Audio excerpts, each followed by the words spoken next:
સૌવાલા મિત્રોને મારા જય સિયારામ। હું દુષ્યંત પાઠક શ્રી હનુમાનજી દાદાની અસીમ કૃપાથી એક નવા વિડીયો સાથે આપની સેવામાં ઉપલબ્ધ છું। તો વાલા મિત્રો, આજનો ઉપાય આ વિષયની અંદર તારીખ છે 4 ઓગસ્ટ 2026 ને વાર છે મંગળવાર। વાલા મિત્રો, પંચાંગની જો વાત કરું તો અષાઢ મહિનો ને કૃષ્ણ પક્ષ ચાલી રહ્યો છે। રેતી નક્ષત્ર ધૃતિ યોગ છે। મીન રાશિનો ચંદ્ર અને કર્ક રાશિનો સૂર્ય છે। અશુભ સમયની જો વાત કરું તો યમઘંટ સવારે 9:15 થી 10:55 સુધી છે। સાથે સાથે રાહુકાળ બપોરે 3:49 થી 5:28 સુધી છે। આ બંને સમય અશુભ સમય છે। અશુભ સમયની અંદર શુભ કાર્ય ન થાય। શુભ કાર્ય કરવા માટે કોઈ સારું ચોઘડિયું, કોઈ સારું મુહૂર્ત લેવાનું, જેમાં ઉત્તમ અભિજીત મુહૂર્તનો સમય બપોરે 12:07 થી 12:59 સુધી છે। તો આ સમયની અંદર તમે કોઈપણ પ્રકારનું શુભ કાર્ય અને શુભ યાત્રા કરી શકો। વાલા મિત્રો, વાત કરીશું આજના ઉપાયની। તો આજના ઉપાયમાં વહેલી સવારે સ્નાન કરવા બેસો, નાહવા માટે બેસો, ત્યારે નાહવાના પાણીની અંદર તમારે પહેલાં શરીર ભીનું કરી લેવાનું છે પાણીથી, અને પાણીથી શરીર ભીનું થઈ ગયા પછી 50 ગ્રામ દૂધની અંદર 1 ચમચી હળદર પધરાવવાની, એની પેસ્ટ બનાવવાની, અને હળદર દૂધવાળી પેસ્ટ તમારે શરીર પર લગાડવાની છે। માથાના વાળમાં, પગના તળિયામાં નહીં લગાડવાની। આ પેસ્ટ લગાડ્યા પછી તમારે ચોખ્ખા પાણીથી નાહવાનું છે। ચોખ્ખું પાણી ઉમેરી શકાય, સાબુ અને શેમ્પૂનો ઉપયોગ પણ કરી શકાય।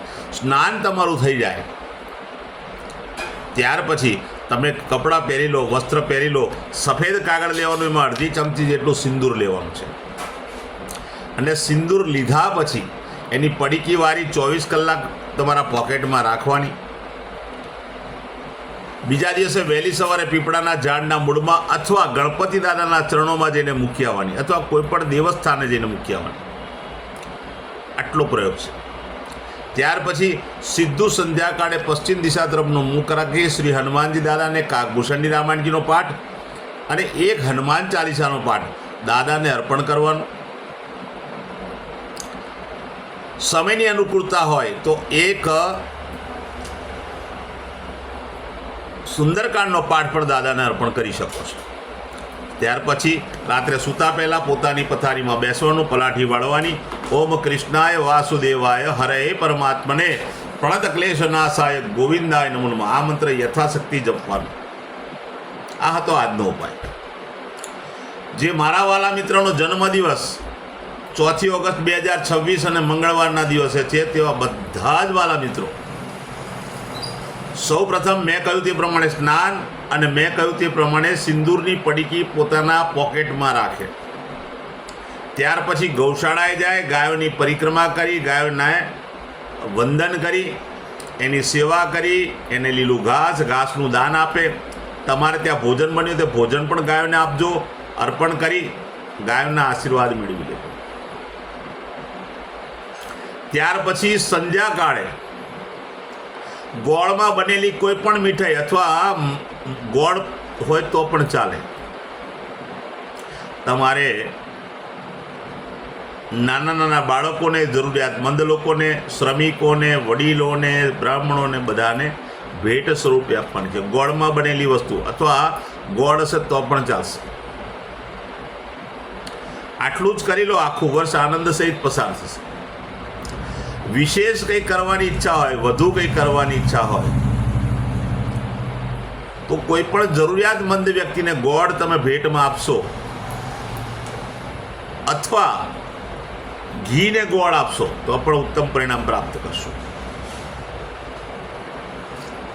જે મારા વાલા મિત્રની મેરેજ એનિવર્સરી 4 ઓગસ્ટ 2026 મંગળવારના દિવસે, તે લોકો સવારે સ્નાન કરી, વડીલોના ચરણ સ્પર્શ કરી આશીર્વાદ મેળવે।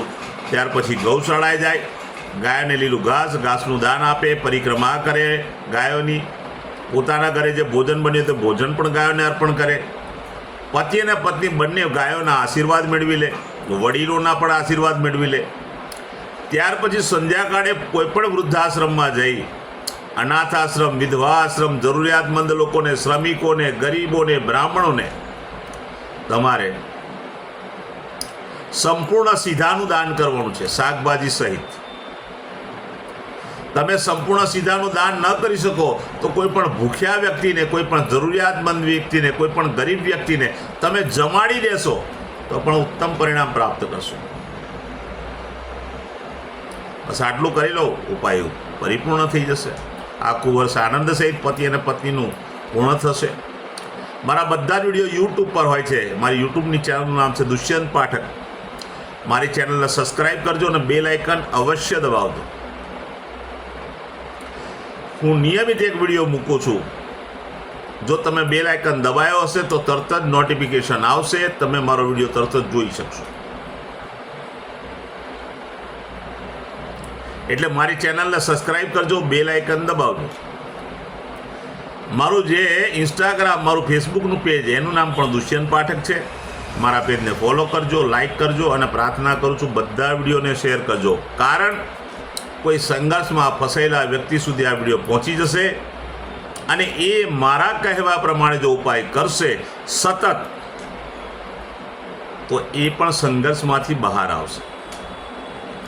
હું નિયમિત એક વાત પ્રમાણિકતાથી કહું છું કે મારો વિડીયો જોવાથી કે એકવાર ઉપાય કરવાથી 24-48 કલાકમાં કોઈ પરિણામ નહીં મળે. નિયમિત વિડીયો જોવો પડશે અને નિયમિત ઉપાય કરશો ત્યારે એક સમયની મર્યાદાએ જઈને તમારા ગ્રહો બેલેન્સ થશે. તમારા જીવનમાંથી સંઘર્ષ, દુઃખ, પીડા, ચિંતા, ટેન્શન દૂર થશે. નવા વિડીયોમાં ફરીથી મળીશું. આપ સૌને મારા સીતારામ.